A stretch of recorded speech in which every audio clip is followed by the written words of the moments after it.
Karol Pila est née en 1931 à Będzin, en Haute-Silésie alors polonaise, dans une famille qui compte 5 enfants. En 1939, les Allemands occupent la Pologne et enferment très vite les Juifs dans des ghettos. Karol a alors 8 ans. Il n'a plus aucune photo de cette vie d'avant. Son père est arrêté le premier. Puis c'est le tour du reste de la famille. Karol, sa mère et sa sœur se retrouvent enfermés dans le stade de Będzin. Mon père, eh bien, il a été pendu juste quelques jours avant que j'arrive à Birkenau. Ceci m'a été dit et redit par des gens qui ont connu mon père. Alors je suppose qu'il a dû vouloir s'évader. Et tous les évadés, il fallait donc donner des exemples. Tu as connu ça dans les camps. Donc quand vous arrivez dans le stade, votre père n'est pas là? Mon père n'est pas là. Et à peine, et quand on a pris mon père, j'ai senti que ma mère était en danger avec toute sa famille. Alors il y a eu, je ne sais pas quel déclic, mais je me suis senti responsable. Et je voulais intervenir. Je ne sais pas de quelle manière. Et ça m'a donné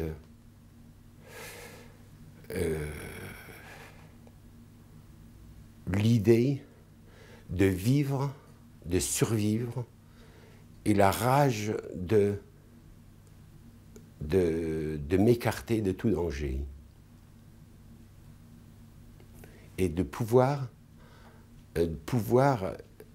à ma manière, l'aider, aider ma mère. Et avant de rentrer au stade,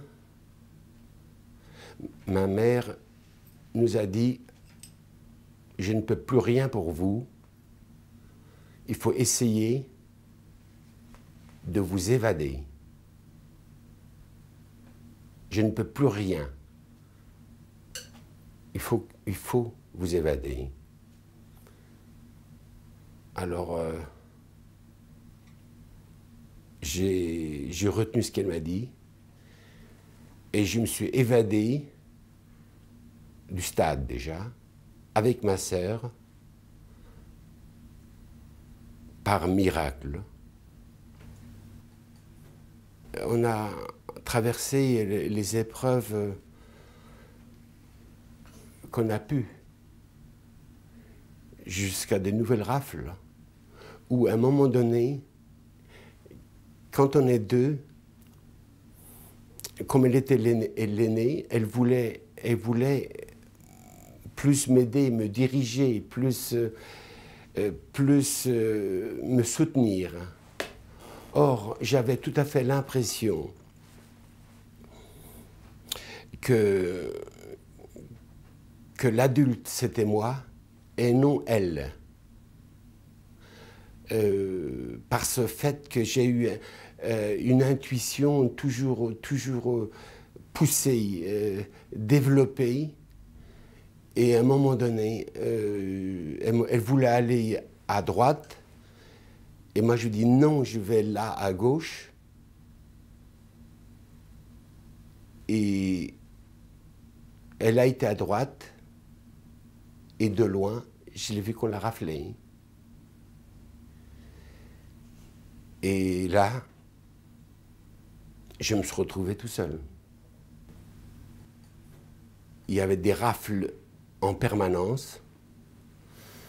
Et un jour, je me suis trouvé dans un jardin, un petit jardin abandonné, où je sentais qu'il fallait se cacher. Alors j'ai trouvé dans le jardin un tonneau percé et je me suis recouvert avec le tonneau et j'ai vécu plusieurs jours dans ce tonneau percé pour me cacher. Je me déplaçais avec le tonneau quelquefois pour récupérer une tomate, un bout de raisin. Ou, je vivais plusieurs jours dans le tonneau. Et au bout de quelques temps, ça devenait trop dur. Il y avait des rafles de plus en plus répétées, de plus en plus souvent. Et je sentais que ça devenait dangereux parce que ça tirait de tous les côtés. Et j'ai donc quitté, je quittais ce tonneau. Et je ne savais pas où aller.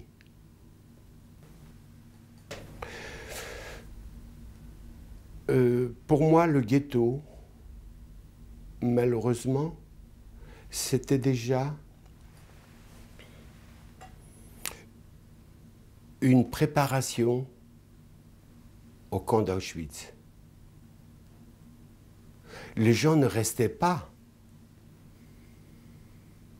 J'ai pu survivre dans le ghetto parce que je me sentais enfant adulte,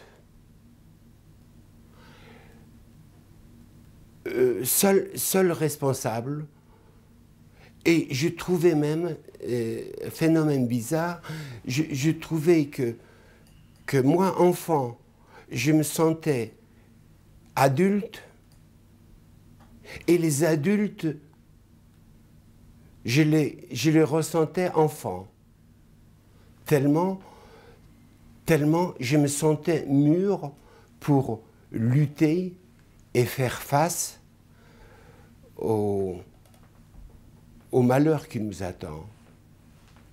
Donc, j'ai travaillé au ghetto, mais pas n'importe quel travail, parce que j'ai eu la volonté et la rage de vivre, mais j'ai toujours eu beaucoup de chance. Mais la chance, j'ai toujours voulu la déclencher. J'ai toujours voulu saisir ma chance et j'ai lutté pour que chance me soit donnée. Et elle m'a été donnée partout. Donnée dans le ghetto, puisque je me suis approché du commandant du ghetto pour lui dire « Monsieur le commandant, je veux travailler et je sais travailler. Et si vous voulez bien, je suis prêt à vous prouver que je suis capable de travailler. C'est pas parce que je suis enfant que je n'ai pas une volonté de travailler. » Alors le commandant m'a dit « Mais qu'est-ce que tu sais faire ?» Je lui ai répondu « Je suis cireur de bottes et c'est ma spécialité. Prenez-moi à l'essai et vous jugerez. » Ce qu'il a fait, et ce commandant m'a pris en affection.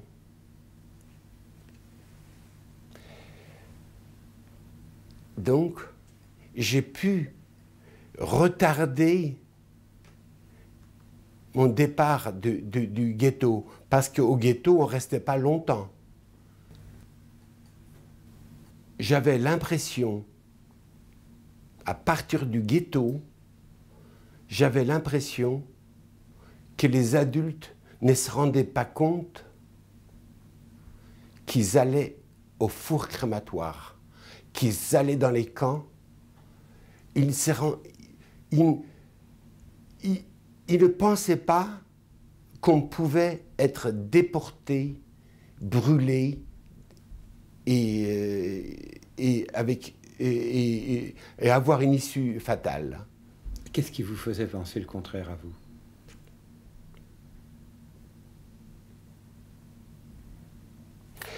J'ai toujours eu le sens et l'intuition du danger, d'une part, et le commandant m'a ouvert les yeux. Quand il m'a dit que, quand il était nommé ailleurs, viens avec moi,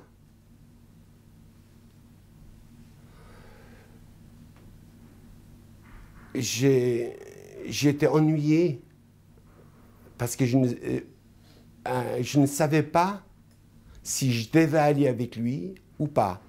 Et très vite, je devais prendre une position en me disant « Non, tu ne confies pas ta vie à un SS parce qu'un SS, aujourd'hui, il t'aime, demain, tout à l'heure, il peut te descendre. » Donc, je dis au commandant « Non, tant pis, si je suis déporté du ghetto, je m'en vais avec les autres. » Je n'ai pas été avec lui. Et ce qui m'a valu la déportation du ghetto à Birkenau. Et je suis parti donc avec les autres et on marchait des heures et des heures. Le commandant, il vous avait dit quelque chose sur Auschwitz-Birkenau, sur le danger de mort, sur les chambres à gaz sur... Il m'a dit, ne va pas parce que tu t'en sortiras pas, on tue là-bas. Mon arrivée à Birkenau, donc on était des centaines, voire des milliers à marcher. Et je sentais de loin, je voyais des camions, je voyais des Allemands qui triaient les gens. Links, rechts, links. Et les adultes, alors, je voyais... Droite, gauche. Voilà, gauche, droite. De loin, je sentais et j'avais remarqué qu'on mettait les enfants, les vieillards sur des camions. Alors, aussitôt, je me suis dit, je suis enfant, ils vont me mettre sur le camion. Et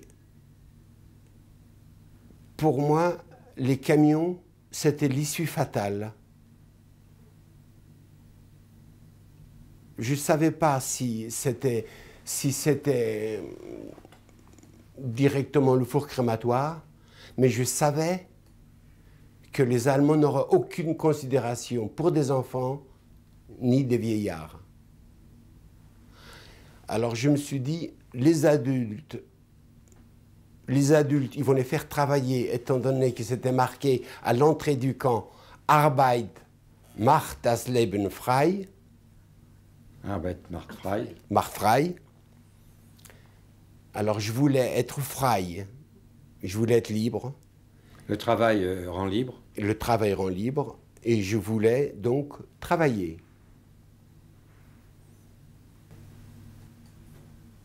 J'ai sauté du camion parce que je savais que c'était une issue fatale. Je dis, les Allemands ne vont pas nous donner des chocolats et des bonbons aux vieillards et enfants.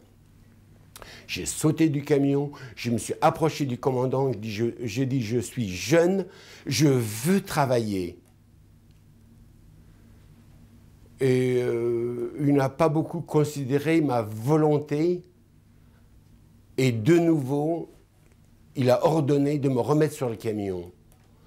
On m'a remis sur le camion. Et pour la deuxième fois, de nouveau, je me suis arraché. J'ai ressauté du camion. Et de nouveau, je me suis représenté devant le commandant en lui disant, je suis jeune, je veux aller avec les adultes, je veux aller dans les camps, je veux travailler. Parce que je savais que les adultes allaient dans les camps. Donc je veux marcher, moi. Je ne veux pas qu'on m'amène en camion. Je veux marcher et je veux aller avec les adultes.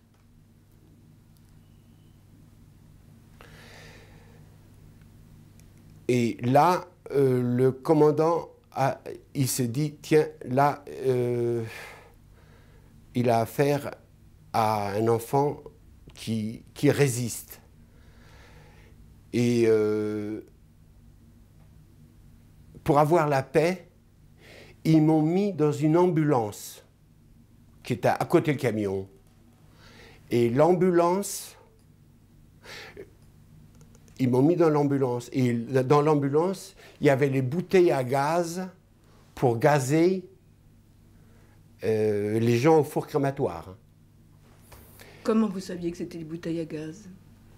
Quand vous dites que dans l'ambulance, il y avait les bouteilles à gaz. Oui. Je l'ai su après. Je ne l'ai pas su, quand j'étais dans l'ambulance. Dans l'ambulance. De l'ambulance, je ne voulais pas rester non plus. Je me suis acharné et j'ai cassé une vitre en donnant un coup de tête et j'ai sauté par la fenêtre. Je suis sorti en sang et je redis la même chose au commandant que je veux aller avec les adultes. Il m'a vu en sang et c'est là qu'il a ordonné à ses soldats de le laisser aller à gauche, c'est-à-dire avec les adultes dans les camps. À Birkenau, avec les Allemands, on les appelait donc les SS. Ce n'était pas pour rien. On dirait qu'ils sont nés criminels et qui se baignaient dans le sang et avec le sang des humains. Un exemple d'un SS qui m'a torturé de la manière suivante. Il a mis une boîte de sardines sur ma tête.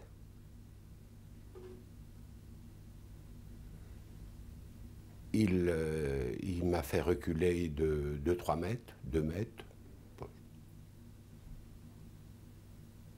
Il a tiré sur la boîte. Ça l'amusait. Il tirait la boîte. Et après, il m'a dit, je tire plus bas. As-tu peur? Je lui ai répondu, et je savais que je devais lui répondre en essayant de le désarmer, parce que je sentais un danger. Mais la peur, je l'ai oubliée. Je ne savais pas ce que c'était la peur, parce que pour moi, c'était la meilleure façon de survivre en ignorant la peur. Et j'ai répondu à cet Allemand, je n'ai pas peur si ça vous amuse de tirer sur un enfant, vous gênez pas. J'ai rien à perdre, moi. Personne ne va me pleurer. Mais par contre, si vous tirez,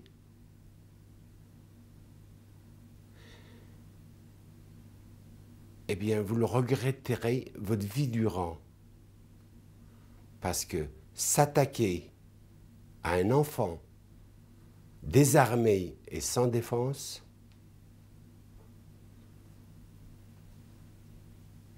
c'est pas possible. Maintenant, vous faites ce que vous jugez.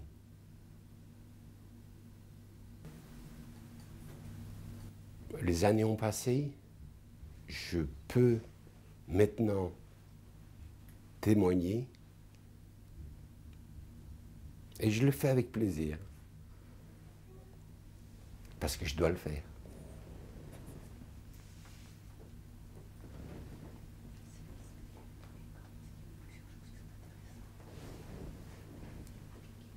Voilà.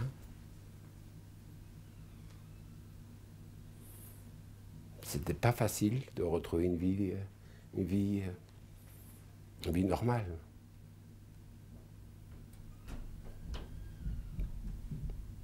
J'en voulais au monde entier.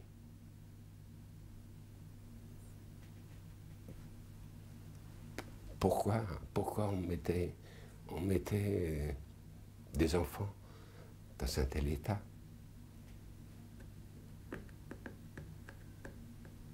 Donc j'avais besoin de vie tranquille, de vie paisible.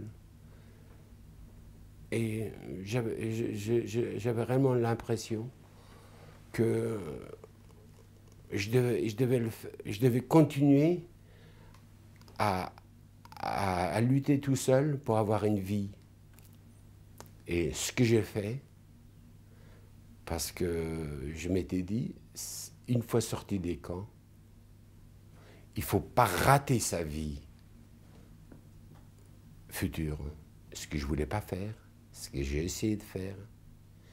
Et toutes les années que j'ai, je sais que c'est des années sauvées. Je les apprécie pleinement. Je vis pleinement ma vie parce que je sais que c'est durable.